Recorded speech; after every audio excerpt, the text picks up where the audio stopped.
तेल तापले, त्यामध्ये जिरं तडतडलं की हिरवी मिरची घेतली मी, ते परतून घेऊया. एक कांदा घेतलाय कापून, कांदा आपण परतून घेऊया चांगला. तर आपल्याला गुलाबी नाही करायचा कांदा, इथे कांद्यात आपल्याला फक्त कच्चेपणा घालवायचा आहे. त्यामध्ये टमाटर हे परतून घेऊया आपण मीठ टाकणार आहे चवीनुसार.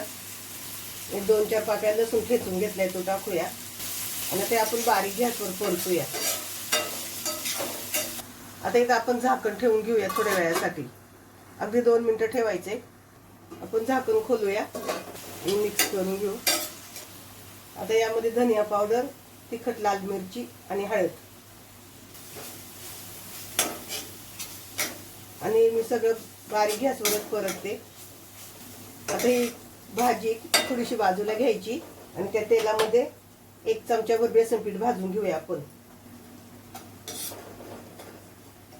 बेसन पीठ घातलं ना तर आपल्या भाजीला पाणी सुटतं ना, ते पाणी वेगळं होतं, ते पाणी सव दिसून नाही येत आणि घट्ट होतं.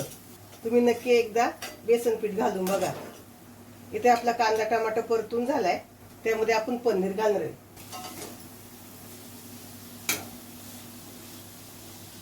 इथे मी सकाळी 1 लिटर दुधापासून पनीर तयार केले.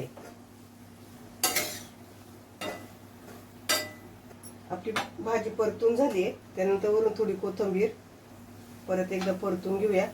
पनीरची भुर्जी तयार. तुम्ही पनीरची भुर्जी कशी करता हे मला कमेंट करून नक्की सांगा. गॅस बंद करूया.